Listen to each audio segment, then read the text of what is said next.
विशेष किस गुण का सर्टिफिकेट लेना है? संतुष्टता, संतुष्टता, गुड, राइट। पवित्रता, बाबा संतुष्टता के सर्टिफिकेट की बात करते हैं। अब बाबा कहते हैं कि आपको अपनी दृष्टि, वृत्ति और कृति से खुद को भी संतुष्ट रखना है और दूसरों को भी संतुष्ट करना है। तो दृष्टि से संतुष्ट कैसे रहेंगे? बाबा ने कहा दृष्टि, वृत्ति, कृति से खुद को भी संतुष्ट रखना है और दूसरों को भी करना है। खुद तो दृष्टि से संतुष्ट कैसे रहेंगे? दृष्टि कैसे हो? भाई भाई का आत्मिक स्वरूप। हाँ, आत्मिक दृष्टि, नो कंपैरिजन, राइट। और निर्विकारी, निर्विकारी दृष्टि, आत्मिक दृष्टि, पवित्र दृष्टि। तो जब ऐसी दृष्टि हमारी होगी तो सामने वाला भी जब आएगा तो वो भी कंफर्ट फील करेगा हमारे साथ। लेकिन जब हमारी दृष्टि कंपैरिजन वाली होगी तो उसको भी कैसा असहज फील होगा। तो दृष्टि से संतुष्टता, फिर वृत्ति से संतुष्टता। वृत्ति से संतुष्टता अर्थात मतलब कि कोई भी हम सेवा कर रहे हैं उसमें कोई एक्सपेक्टेशन ना हो। वृत्ति, इच्छा, नाम, मान, शान, सेवा कर रहे हैं, भैया मैं सेवा करूं तो मेरी लोग तारीफ करें, ये नहीं। तो बाबा कहते हैं ये जब खुद में होगा तो सामने वाले को भी फील होगा। फिर कृति, कर्मों में जो बाहरी रूप से दिखाई देता है, इंटरनल है दृष्टि और वृत्ति। तो इसमें खुद को भी संतुष्ट रखना है और दूसरे भी संतुष्ट रहे। अच्छा, तो आज बाबा के 17 तारीख के महावाक्य है, मीठे बच्चे, मीठे बच्चे गृहस्थ व्यवहार में रहते ऐसा ट्रस्टी बनो जो किसी भी चीज में आसक्ति ना रहे। गृहस्थ व्यवहार में रहते ऐसा ट्रस्टी बनो जो किसी भी चीज में आसक्ति ना रहे। हमारा कुछ भी नहीं ऐसा बेगर बन जाओ। हमारा कुछ भी नहीं ऐसा बेगर बन जाओ। प्रश्न है, तुम बच्चों के पुरुषार्थ की मंजिल कौन सी है? बताओ भाई, कौन सी है हमारे पुरुषार्थ की मंजिल? जीवन मुक्ति, सत्युग में जाना, देवी देवता सत्युग बनना। में जाना है, जीवन मुक्ति, है ना, जीते जी मरना है। तो बाबा ने कहा आप मरे, मर गई दुनिया। आप मरे, मर गई दुनिया, यही है तुम्हारी मंजिल। शरीर से ममत्व टूट जाए, शरीर से ममत्व टूट जाए, ऐसा बेगर बनो जो कुछ भी याद ना रहे। बाबा क्या कहते हैं? ऐसा बेगर बनो जो कुछ भी याद ना रहे।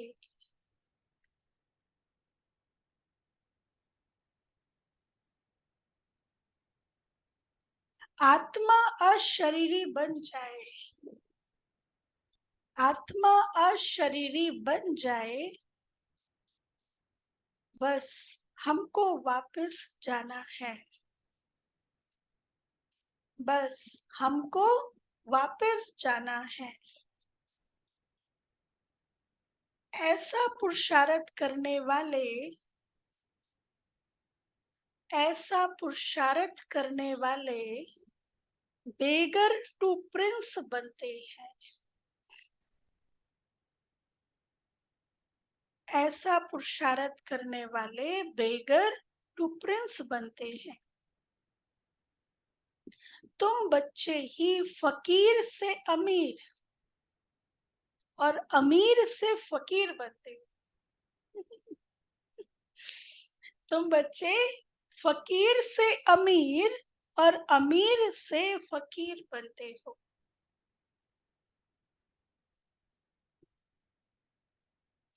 जब तुम अमीर हो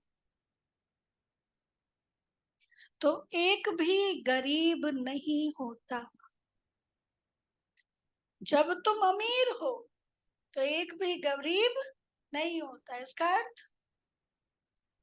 अर्थ शीलाबेन।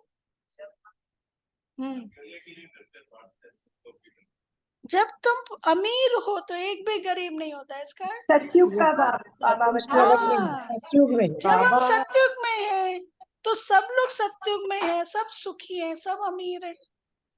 बाबा अच्छा, यहाँ ओम केवल शांति। पैसे की बात कर रही हैं या दिव्य गुणों की भी बात कर रही हैं कि हम उसके भी धनी हैं? हाँ, अच्छा, ओम शांति। बाप बच्चों से पूछते हैं कि आत्मा सुनती है या शरीर सुनता है? आत्मा सुनेगी फिर जरूर शरीर द्वारा। बच्चे लिखते भी ऐसे हैं कि फलाने की आत्मा बाप दादा को याद करती है, फलाने की आत्मा आज फलानी जगह जाती है, ऐसे लिखते हैं। यह जैसे आदत पड़ जाती है। हम आत्मा है क्योंकि बच्चों को आत्म अभिमानी बनना है। जहां भी देखते हो जानते हो आत्मा और शरीर है, और इसमें है दो आत्माएं। एक को आत्मा, एक को परमात्मा कहा जाता है। परमात्मा खुद कहते हैं, मैं इस शरीर में जिसमें इनकी आत्मा भी प्रवेश करती है, मैं प्रवेश करता हूँ। किस शरीर में? मैं इस शरीर में जिसमें इनकी आत्मा भी प्रवेश करती है, मैं प्रवेश करता हूँ। शरीर बिगड़ तो आत्मा रह नहीं सकती। ब्रह्मा बाबा का शरीर। अब बाप कहते हैं अपने को आत्मा समझो। अपने को आत्मा समझेंगे तब बाप को याद करेंगे और पवित्र बन शांति धाम में जाएंगे।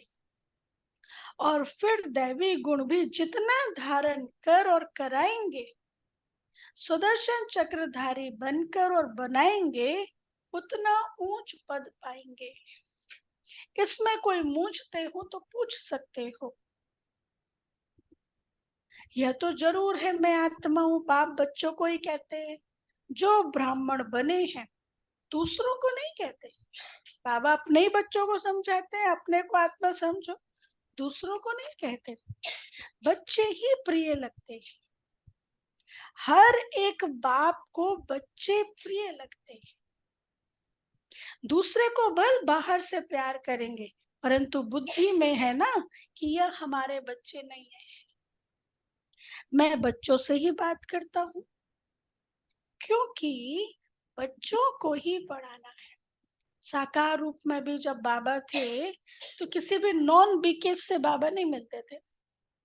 बहुत रेयर कोई मिनिस्टर कोई ऐसा हो, पहले बच्चों को ही बाबा कहते थे आप मिलो जाके, आप बात करो। तो बाबा कहते हैं क्योंकि बच्चों को ही पढ़ाना है, बाकी बाहर वालों को पढ़ाना तुम्हारा काम है। कोई तो झट समझ जाते हैं, कोई थोड़ा समझकर फिर चले जाएंगे। फिर जब देखेंगे फिर जब देखेंगे यहाँ तो बहुत वृद्धि हो रही है, तब आएंगे। है ना, देखे तो सही।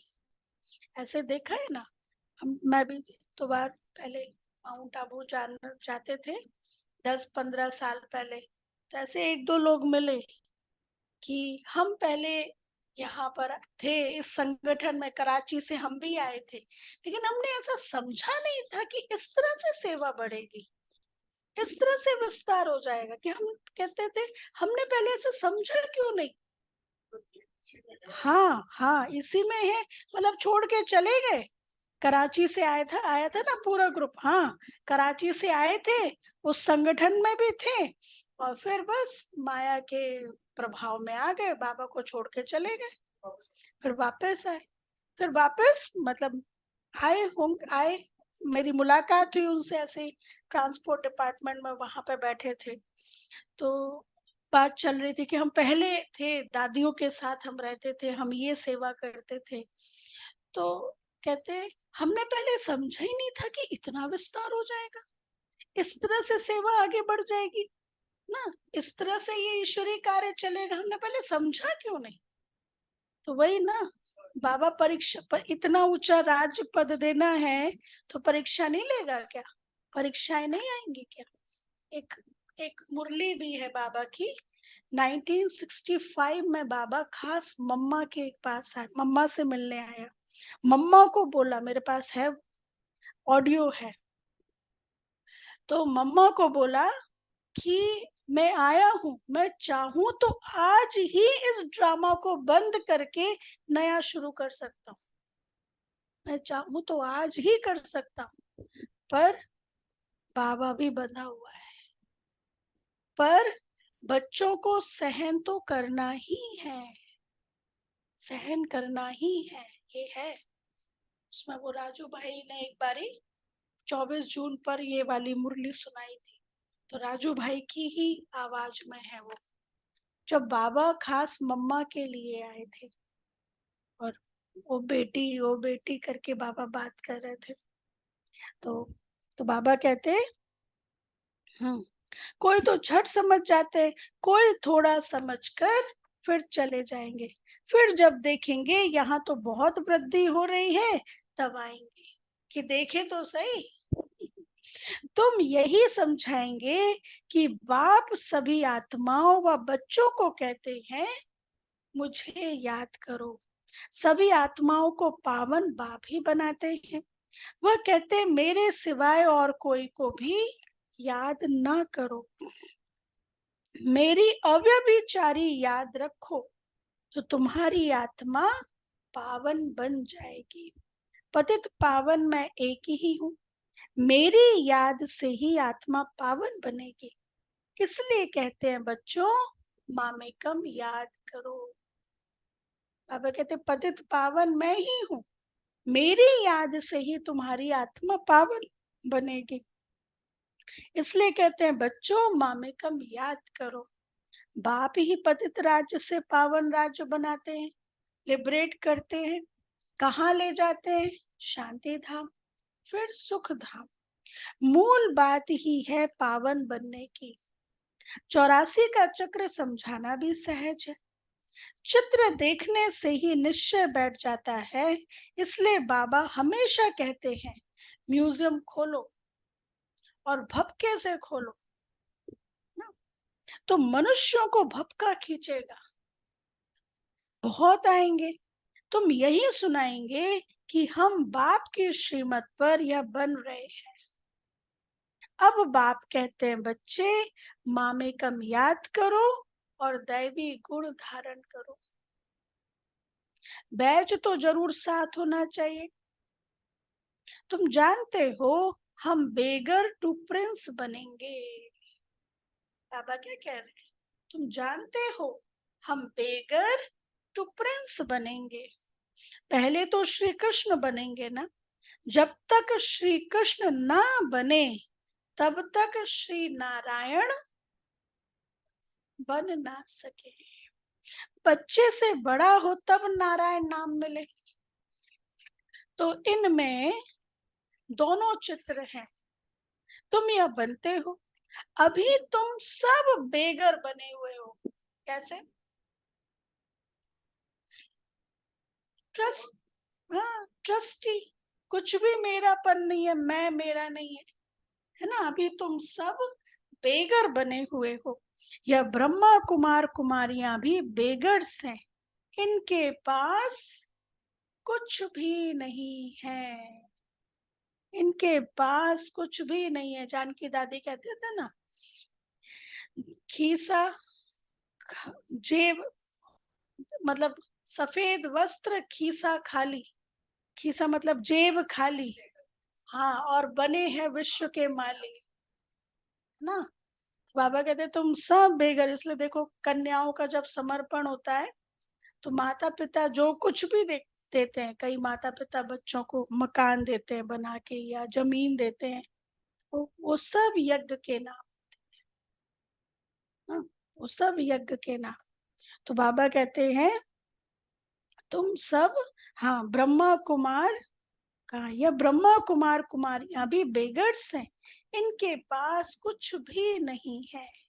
बेगर अर्थात जिनके पास कुछ भी ना हो। कोई कोई को हम बेगर नहीं कहेंगे, यह बाबा तो है सबसे बड़ा बेगर। इसमें पूरा बेगर बनना होता है। गृहस्थ व्यवहार में रहते आसक्ति तोड़नी होती है।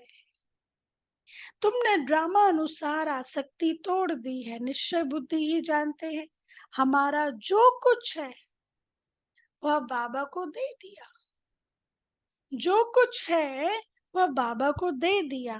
कहते भी है ना, हे भगवान, आपने जो कुछ दिया है वह आपका ही है, हमारा नहीं है। वह तो होता है भक्ति मार्ग।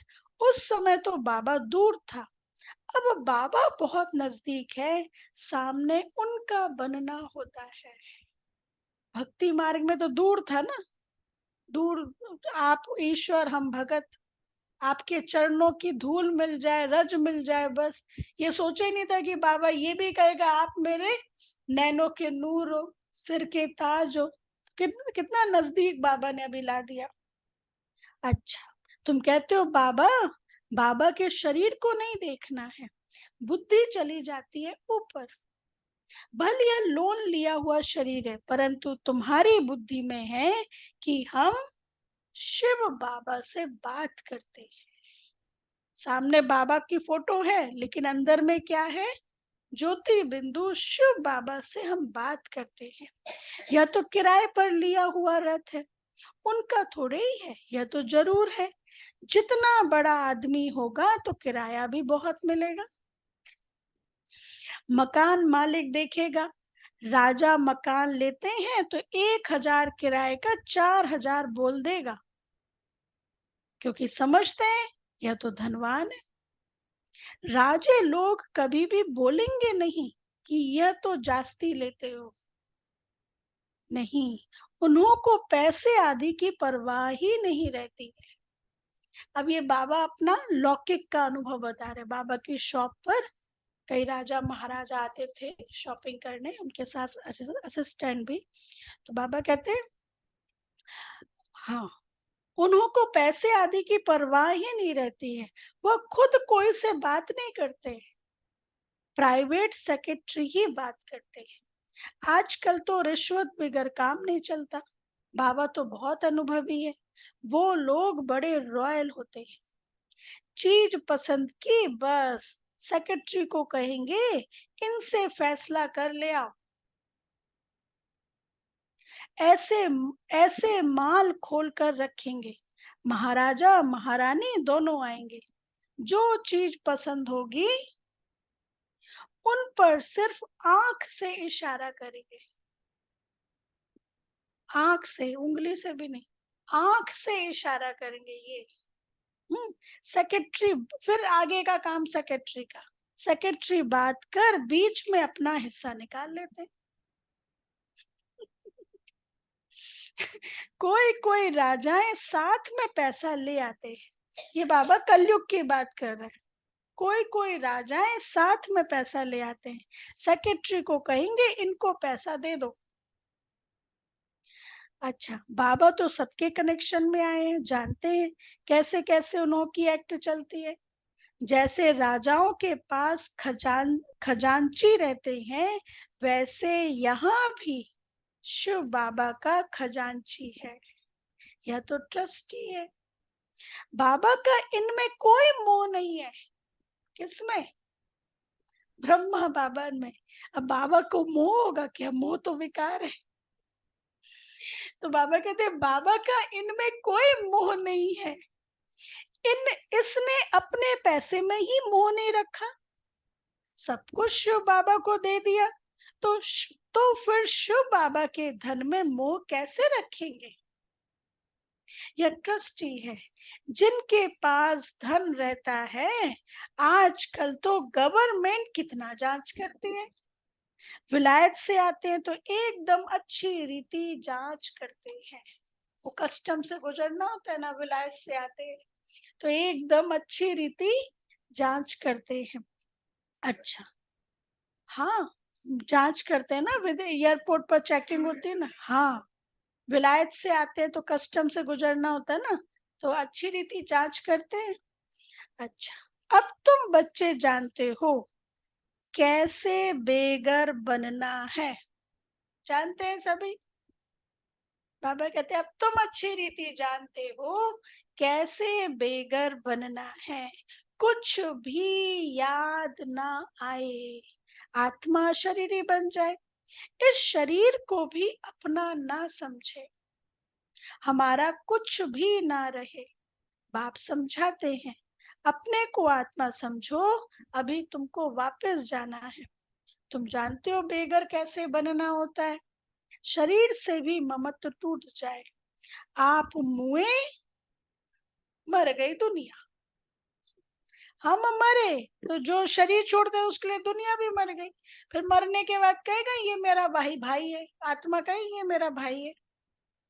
नहीं, आप मुए, मर गई दुनिया, यह मंजिल है।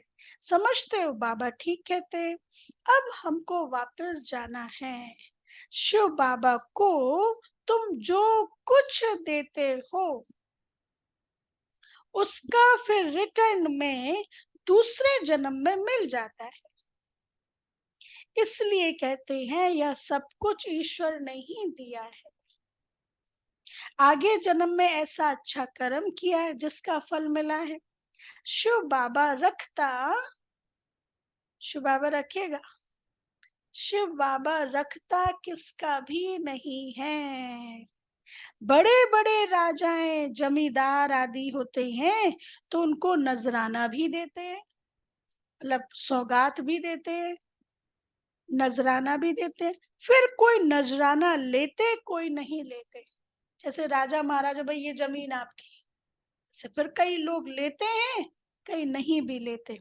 वहां तो तुम कुछ भी दान पुण्य नहीं करते हो। कहाँ पर? सतयुग में। क्योंकि वहां तो सबके पास पैसे बहुत हैं, दान किसको करेंगे। गरीब तो वहां होते नहीं। तुम ही फकीर से अमीर और अमीर से फकीर बनते हो। कहते हो ना, इनको तंदुरुस्ती बख्शो, मतलब दो, इनको तंदुरुस्ती बख्शो, कृपा करो, यह करो। आगे शुरू में भी शिव बाबा से ही मांगते थे, फिर व्यभिचारी बन गए, बहुत लोगों को याद करने लगे, तो सबके आगे जाते रहते, कहते हैं हमारी झोली भर दो। कितने पत्थर बुद्धि बन पड़े। कहते भी हैं पत्थर बुद्धि से पारस बुद्धि बनाते हैं। तो तुम बच्चों को खुशी बहुत रहनी चाहिए। गायन भी अतीन्द्रिय सुख पूछना हो तो गोपी वल्लभ के गोप गोपियों से पूछो। किसको बहुत फायदा होता है तो बहुत खुशी होती है। तो तुम बच्चों को भी बहुत खुशी रहनी चाहिए। तुमको 100% खुशी थी, फिर घटती गई। पापा कहते तुमको 100% खुशी थी, फिर घटती गई। अब तो कुछ भी नहीं है। पहले थी बेहद की बादशाही, फिर होती है हद की राजाई, अल्पकाल के लिए। अब विरला के पास कितनी ढेर मिल्कियत है, मंदिर बनाते हैं, उससे कुछ भी नहीं मिलता। बाबा कहते हैं बिरला के पास कितनी ढेर मिल्कियत है, मंदिर बनाते हैं, उससे कुछ भी नहीं मिलता। गरीबों को थोड़े ही कुछ देते हैं। मंदिर बनाया जहां मनुष्य आकर माथा टेकेंगे। हाँ, गरीब को दान में देते हैं तो उसके रिटर्न में मिल सकता है। धर्मशाला बनाते हैं तो बहुत मनुष्य जाकर वहां विश्राम पाते हैं। तो दूसरे जन्म में फिर अल्पकाल के लिए सुख मिलता है। कोई हॉस्पिटल बनाता है तो भी अल्पकाल के लिए सुख मिलता है, एक जन्म के लिए। तो बेहद का बाप बच्चों को बैठ समझाते हैं, बच्चे इस पुरुषोत्तम संगम युग की बहुत महिमा है। यहाँ पे कुछ करेंगे तो 21 जन्म, इनके 21 जन्म की तो गारंटी ही है। बाकी द्वापर युग में भी बहुत सुखी रहते हैं, संपन्न रहते हैं। लेकिन कलयुग में जो करते हैं उसका सिर्फ नेक्स्ट बर्थ में अल्पकाल के लिए मिलता है। तो बाबा कहते हैं, तो बेहद का बाप बच्चों को बैठ समझाते हैं, इस पुरुषोत्तम संगम युग की बहुत महिमा है। तुम्हारी भी बहुत महिमा है जो तुम पुरुषोत्तम बनते हो। तुम ब्राह्मणों को ही भगवान आकर पढ़ाते हैं, वही ज्ञान का सागर है। इस सारे मनुष्य सृष्टि रूपी वृक्ष का वो बीज रूप है।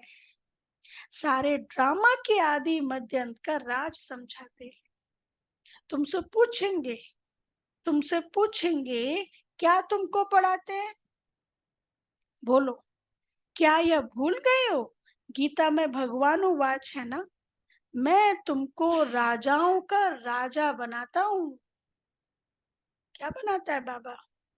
मैं तुमको राजाओं का राजा बनाता हूँ। इसका अर्थ तुम अभी समझते हो। पतित राजाएं पावन राजाओं की पूजा करते हैं,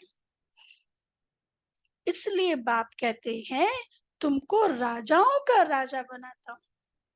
यह लक्ष्मी नारायण स्वर्ग के मालिक थे ना, स्वर्ग के देवताओं को द्वापर कलयुग में सब नमन पूजन करते रहते हैं। मंदिरों में जाके सब नमन पूजन करते हैं। इन बातों को अभी तुम समझते हो। भक्त लोग कुछ भी समझते थोड़ी ही हैं, वह तो सिर्फ शास्त्रों की कहानियां पढ़ते सुनते रहते हैं। बाप कहते हैं, तुम जो गीता आधा कल्प से पढ़ते सुनते आए हो, उससे कुछ प्राप्ति हुई? बाबा पूछ रहे हैं, मनोज भाई, जो गीता आधा कल्प से सुनते आए उससे कुछ प्राप्ति हुई? पेट पेट भरा? बाबा पूछ रहे, पेट भरा? मतलब संतुष्टता मिली? बात यह है, पेट तो कुछ भी भरा नहीं, अभी तुम्हारा पेट भर रहा है, मतलब अभी संतुष्टता मिल रही है। तुम जानते हो यह पाठ एक ही बार चलता है। खुद भगवान कहते हैं, मैं इस तन में प्रवेश करता हूँ। बाप इनके द्वारा बोलते हैं तो जरूर प्रवेश करेंगे। ऊपर से डायरेक्शन देंगे क्या? कहते हैं मैं सम्मुख आता हूँ। अभी तुम सुन रहे हो, यह ब्रह्मा भी कुछ नहीं जानते थे, अभी जानते जाते हैं।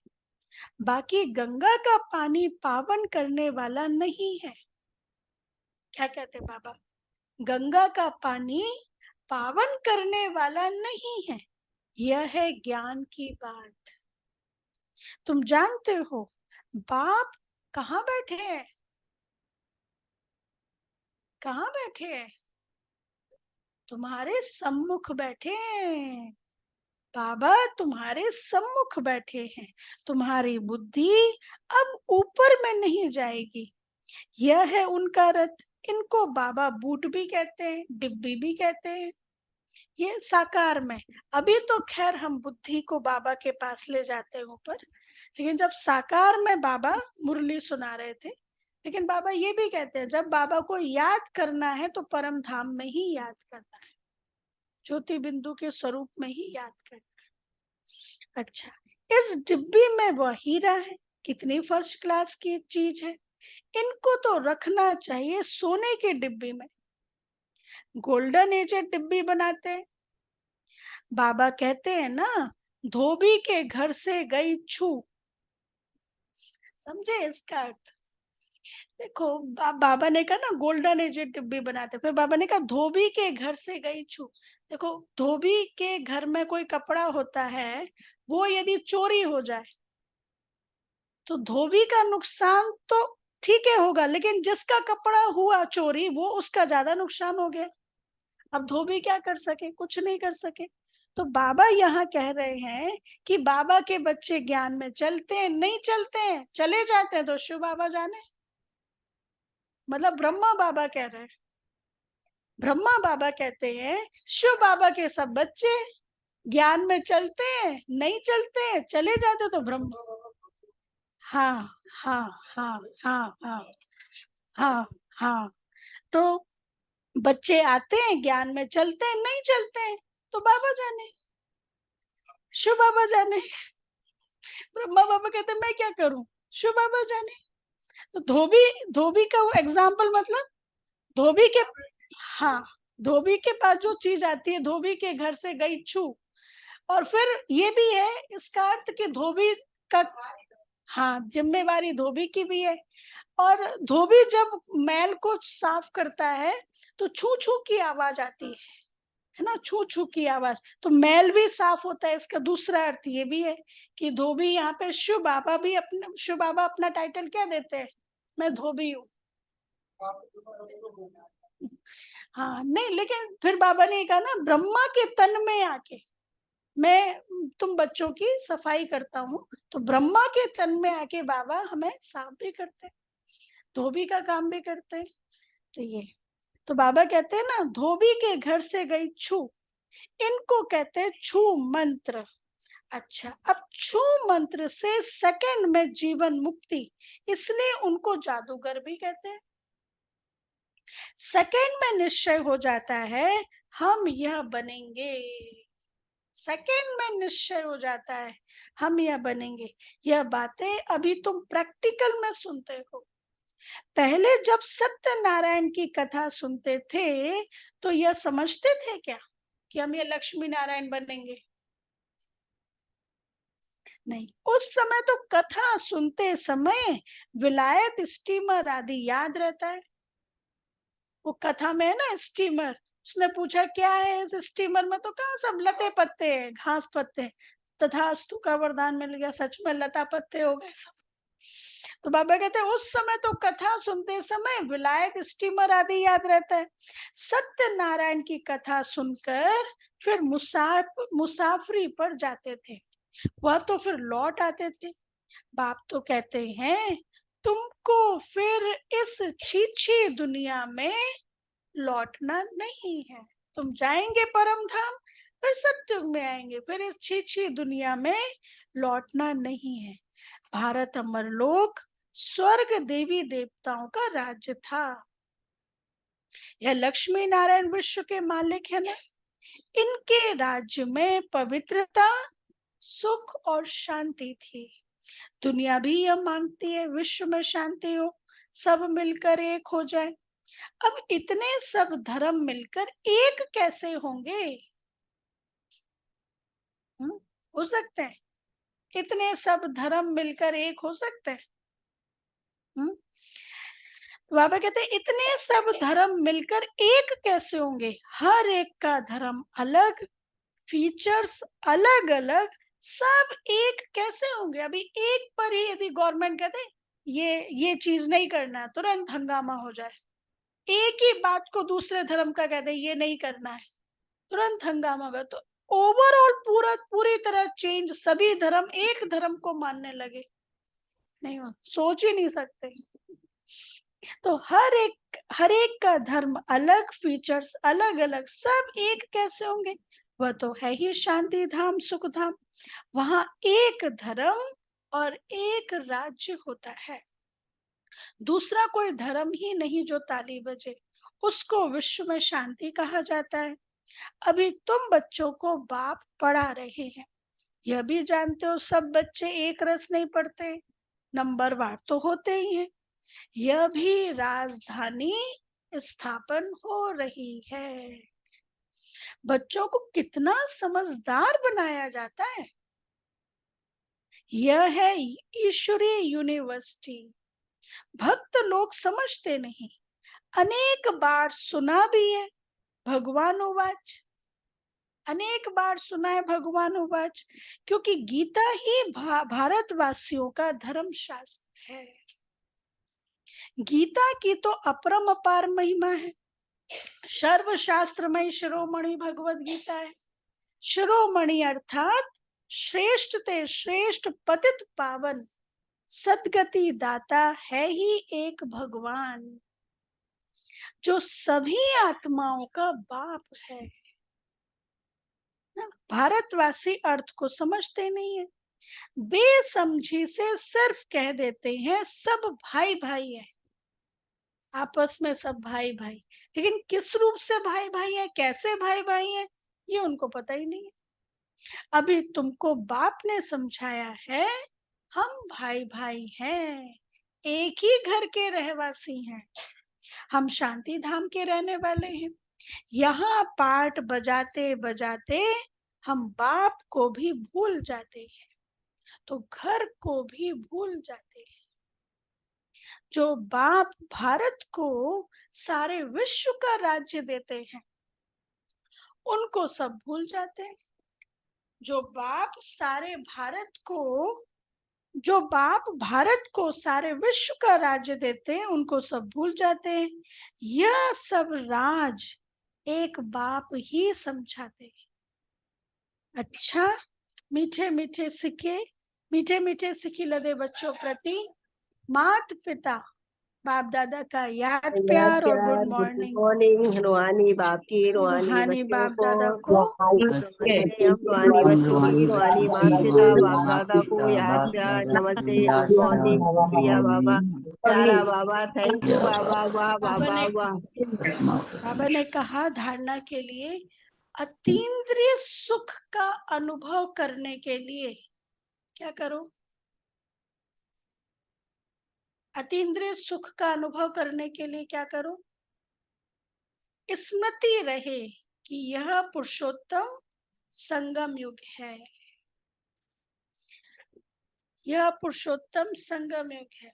भगवत गीता के 48 अध्याय 2 का 48 और अध्याय 2 का 70, उसमें विशेष अतीन्द्रिय सुख की बात की गई है कि जिसने इंद्रियों को, सेंस ऑर्गन्स को कंट्रोल किया है, वो अतीन्द्रिय सुख का अनुभव कर सकता है ना। तो बाहरी प्रलोभन को भी जो नजरअंदाज कर दे और अपनी स्थिति में स्थित रहे, एक रस स्थिति में स्थित रहे ना। वो बताते ना कि हॉकी का जादूगर मेजर ध्यानचंद, तो एक बारी जर्मनी और भारत का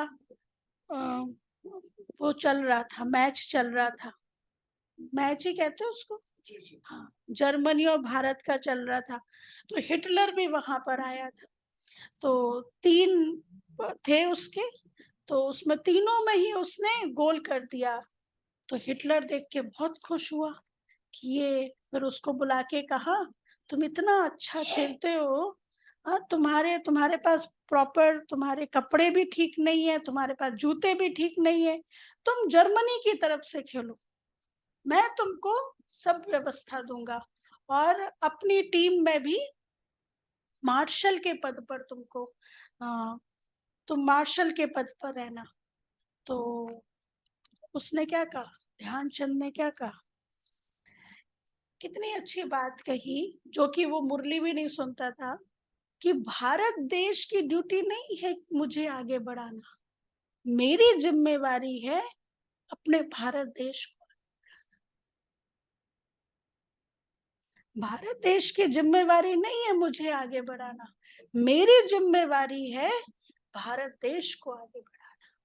कहने का भाव, अपनी उन्नति हम खुद ही अपने आप से कर सकते करते, इसलिए कहा आत्मा अपना ही मित्र है और आत्मा अपना ही शत्रु है। यदि हम सत्संग में रहते हैं तो अपने मित्र हैं, रोज मुरली सुनते हैं, क्लास में आते हैं, होमवर्क करते हैं, जो बाबा धारणा के लिए कहते हैं उसको करते हैं, तुम अपने ही मित्र हुए ना। और यदि नहीं करते, अपने ही शत्रु हुए। तो ऐसे कई लोगों के, दुनिया में भी कई लोगों के उदाहरण है जिन्होंने इंद्रियों को जीता ना। लाल बहादुर शास्त्री, लाल बहादुर शास्त्री है ना, कि कितना वो ध्यान रखते थे कि जो गवर्नमेंट की जो चीज है वो गवर्नमेंट के ही काम में यूज हो, उसको मैं पर्सनल काम में यूज ना करूं। ऐसे ही उनके बेटे का किसी कंपनी में जॉब करता था, तो कहा ये तो शास्त्री जी का बेटा, उसका प्रमोशन कर दिया। तो शास्त्री जी ने फोन करके कहा मैं प्रधानमंत्री हूँ इसलिए उसका प्रमोशन नहीं करना, उसको उसकी काबिलियत के आधार पर प्रमोशन करना। ये इंद्रिय जीत है ना, ये इंद्रिय जीत है ना। तो बाबा हमें, ये तो उन लोगों के अंदर धारणा, बाबा हमें किस लेवल की धारणा बता रहे हैं, इन आंखों से देखते हुए भी नहीं देखना। 70वें श्लोक में एग्जाम्पल है भगवत गीता में इंद्रिय जीत का, कि समुद्र के नजदीक, समुद्र से रोज नदियां मिलती हैं लेकिन समुद्र के ऊपर उसका कोई प्रभाव नहीं पड़ता। समुद्र से रोज नदियां मिलती हैं लेकिन समुद्र के ऊपर उसका कोई प्रभाव नहीं पड़ता। समुद्र दिखता है कि नदी मिली होगी तो थोड़ा ऊपर उठ गया, दिखता है नहीं। तो कहने का भाव अप्स डाउन आए चारों तरफ है ना, अप्स डाउन है, ऑब्स्टिकल्स हैं किसी भी तरह से, लेकिन मन स्थिर है, मन एकाग्र है, मन एक रस है। इसलिए हर बात में समुद्र की तुलना की जाती है। समुद्र, इसलिए बाबा भी हमें क्या बताते हैं, मास्टर ज्ञान सागर, मास्टर शांति का सागर, कि स्थिर है। आएंगे रुकावटें, आएंगे ऑब्स्टिकल्स आएंगे जो आपकी तपस्या में विघन डालेंगे, लेकिन स्थिर। कई साधु महात्मा, विश्वामित्र तपस्या करने बैठे, इंद्र का सिंहासन डोलने लगा। अब वो इंद्र को चिंता हो गई तो रंभा को भेजा, तो जाओ तपस्या भंग करो। रंभा को भेजा, रंभा आई तो कहती कि जब समुद्र मंथन हुआ था तब से मैं आपका इंतजार कर रही हूँ, मैं आपसे विवाह करना चाहती हूँ। विश्वामित्र ने कहा जाओ यहाँ से, मुझे कोई विवाह नहीं करना। मतलब उसने हर तरह से प्रलोभन देने की कोशिश की। विश्वामित्र ने कहा नहीं, मुझे कुछ नहीं, मुझे सिर्फ अपनी साधना में लीन रहना है। तो इस तरह से महाभारत में एग्जाम्पल है कि जब अर्जुन ऊपर स्वर्ग गया था तो वहां पे उर्वशी उसको मिली, तो उर्वशी ने कहा कि मैं तुमको शादी का प्रस्ताव रखती हूँ। उसने कहा नहीं चाहिए मुझे। उसने माँ मुझे माफ करो। तो उसको गुस्सा आया उर्वशी को, हाँ उर्वशी को गुस्सा आया। उसने कहा इतनी सुंदर, उसको तुमने रिजेक्ट कर दिया। उसने कहा 1 साल के लिए तुम क्या कहते हैं उसको, हाँ नपुंसक तुम बन जाओगे 1 साल के लिए। तो वो उसको फायदा हुआ उसका, है ना, उसका वो फायदा हुआ, अज्ञातवास में फायदा हुआ, है ना। तो ये है इंद्रिय जीत। तो भक्ति मार्ग में ये एग्जाम्पल देते हैं बाबा हमें किस तरह का इंद्रिय जीत बनाना चाहते हैं। सत्युगी देवी देवता, विश्व महाराजा, विश्व महारानी। बाबा ने कहा ना कलयुगी राजा, उनके साथ सेक्रेटरी आता है, आंख से सिर्फ इशारा करते हैं, उसके बारे में चर्चा नहीं, एक्साइटमेंट नहीं, ये लेना है ये लेना है, नहीं, जस्ट रॉयल्टी। प्रैक्टिकल मैंने देखा, मधुबन में जब होते थे मुरली सुनते थे, दादियां सामने मुरली सुनाती थे, तो शांतामणि दादी, आप लोगों ने नहीं देखा होगा, मधुबन में ही रहते थे। तो जैसे उनको देख, वो भी सुन रहे हैं, तो जैसे एक टक दादी की तरफ ही देख रहे हैं। कई बारी पांडव भवन में, ओम शांति भवन है ना पांडव भवन में, तो वहां से तो दिखता था साइड में कि दादी यहाँ बैठे हैं। ये नहीं कि कोई आ रहा जा रहा उसको देख रहे हैं, नहीं, बस उधर ही नजर है, बस बाबा की तरफ नजर है। ये इंद्रिय जीत, ये एक रस, बुद्धि चलायमान नहीं। तो ये साधना इन्होंने की है, तब साधना का फल सत्युग में मिलता है। तो बाबा कहते हैं अतीन्द्रिय सुख का अनुभव करने के लिए स्मृति रहे कि यही पुरुषोत्तम संगम युग है, जबकि हमें भगवान पढ़ाते हैं। जिससे हम राजाओं का राजा बनेंगे। अभी ही हमें ड्रामा के आदि मध्य अंत का ज्ञान है। अभी ही हमें ड्रामा के आदि मध्य अंत का ज्ञान है। अच्छा, सेकंड पॉइंट, अब वापस घर जाना है, इसलिए इस शरीर से भी पूरा बैगर बनो। अब वापस घर जाना है, इसलिए इस शरीर से भी पूरा बैगर बनना है। शरीर की भी डिमांड नहीं। वो थे ना सुकरात, वो अक्सर करके मार्केट जाते थे, लेकिन बिना कुछ लिए वापस आ जाते थे। जाते थे, सारा घूमते थे, कुछ लेते नहीं थे, वापस आ जाते थे। तो आखिर एक सज्जन ने पूछ ही लिया कि भैया आप रोज यहाँ पर आते हैं, कुछ लेते नहीं, वापस चले जाते हैं। सुकरात ने क्या आंसर दिया? मैं आता हूँ ये देखने के लिए क्या इस चीज के बिना भी मेरा काम चल सकता है, इस चीज के बिना मैं रह सकता हूँ, मेरा काम चल सकता है, ये देखने के लिए। तो बाबा कहते हैं इसे भूल अपने को अशरीरी आत्मा समझना है। अब वापस घर जाना है, इसलिए शरीर से भी पूरा बैगर बनना है। इसे भूल अपने को अशरीरी आत्मा समझना है। अच्छा, वरदान है, सदा संतुष्ट रह, अपनी दृष्टि वृत्ति कृति द्वारा संतुष्टता की अनुभूति कराने वाले संतुष्ट मणि भव।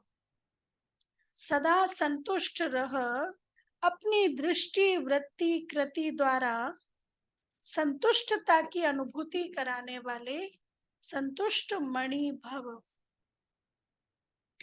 डिटेल, ब्राह्मण कुल में विशेष आत्माएं वो हैं जो सदा संतुष्टता की विशेषता द्वारा स्वयं भी संतुष्ट रहती है और अपनी दृष्टि वृत्ति और कृति द्वारा औरों को भी संतुष्टता की अनुभूति कराती है।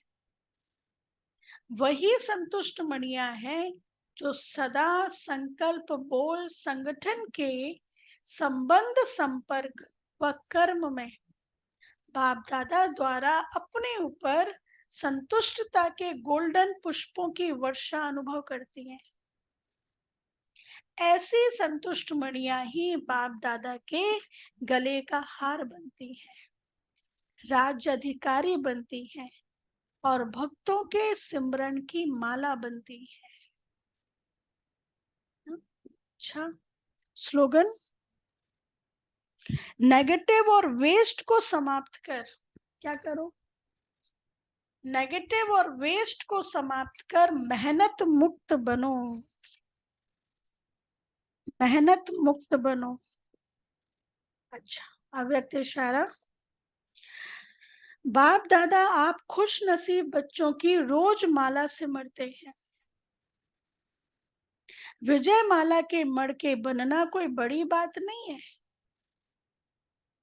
लेकिन बाप के सिमरने के मड़के बनना यही खुश नसीबी है। भगवान हमें याद करे। जैसे बाप दादा सदा बड़ी दिल वाले बेहद की दिल वाले हैं, ऐसे आप बच्चे भी बेहद की दिल, फ्राक दिल, दातापन की दिल रखने वाले, सदा दिल खुश से जहान को खुश करने वाले खुश नसीब हो, है ना? ऐसे आप बच्चे भी बेहद की दिल, फ्राक दिल, दातापन की दिल रखने वाले, सदा दिल खुश से जहान को खुश करने वाले खुश नसीब हो। अच्छा, शांति। अनाउंसमेंट सुनेंगे।